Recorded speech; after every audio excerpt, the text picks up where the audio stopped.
that the Prime Minister of Pakistan has chosen the platform of this August Assembly to make false accusations against India. Bharat को कोसने का पाकिस्तान कोई मौका नहीं छोड़ता।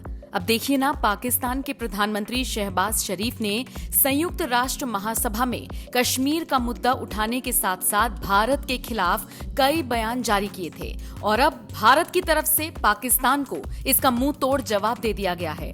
और शायद ये जवाब पाकिस्तान के लिए जरूरी भी था, क्योंकि एक तरफ पाकिस्तान आर्थिक तंगहाली से जूझ रहा है, बाढ़ के कारण वहां के हालात खराब हैं और अगर उसे उम्मीद है तो सिर्फ भारत से है, लेकिन अगर मंच पर बोलने की बात आती है तो यहां पर पाकिस्तान का ईगो जवाब दे जाता है और वो भारत के खिलाफ जहर उगलने का काम शुरू कर देता है।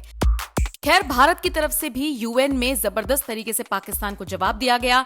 संयुक्त राष्ट्र में भारत के प्रथम सचिव मिजीटो विनीटो ने शांति और सुरक्षा का हवाला देते हुए पाकिस्तान को करारा जवाब दिया। उन्होंने कहा, शांति और सुरक्षा तभी होगी जब सीमा पार आतंकवाद खत्म हो जाएगा। अपने जवाब में भारतीय राजनयिक मिजीटो विनीटो ने भारत के खिलाफ झूठे आरोप लगाने से पहले पाकिस्तान को आत्मनिरीक्षण करने की याद दिलाई। विंटो ने दो टूक शब्दों में कहा, जम्मू कश्मीर पर दावा करने के बजाय इस्लामाबाद को सीमा पार आतंकवाद को रोकना चाहिए। मिजीटो यही नहीं रुके, उन्होंने आगे कहा, जब अल्पसंख्यक समुदाय की हजारों की संख्या में युवा महिलाओं का एसओपी के रूप में अपहरण कर लिया जाता है तो हम इस बारे में क्या निष्कर्ष निकाल सकते हैं। उन्होंने पाकिस्तान के तमाम बयानों को गलत करार दिया। पीएम शहबाज के बयानों को उन्होंने खेदजनक बताया और कहा, उन्होंने अपने ही देश में कुकर्मों को छिपाने के लिए ऐसे तमाम बयान जारी किए हैं। बताते चले, यूएनजीए के सत्र को संबोधित करते हुए शहबाज शरीफ ने भारत के खिलाफ जमकर जहर उगला। दावा किया कि जम्मू कश्मीर के विशेष दर्जे को बदलने के लिए 5 अगस्त 2019 को भारत के अवैध और एक तरफा कदम ने शांति की संभावनाओं को और कमतर किया और क्षेत्रीय तनाव को भड़काया है। इसी का जवाब देते हुए भारत ने भी शहबाज शरीफ की अकल ठिकाने लगा दी। मिजीटो विंटो ने कहा, भारतीय उपमहाद्वीप में शांति सुरक्षा की इच्छा को साकार किया जा सकता है, लेकिन जनाब ये तभी होगा जब सीमा पार यानी पाकिस्तान में आतंकवाद खत्म हो जाएगा। सरकार अंतर समुदाय और उनके लोगों के साथ साफ हो जाएगी जब अल्पसंख्यकों को सताया नहीं जाएगा। That the Prime Minister of Pakistan has chosen the platform of this August Assembly to make false accusations against India.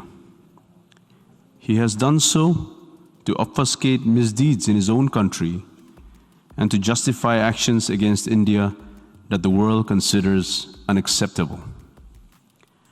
A polity that claims it seeks peace with its neighbors would never sponsor cross-border terrorism, nor would it shelter planners of the horrific Mumbai terrorist attack, disclosing their existence only under pressure from the international community.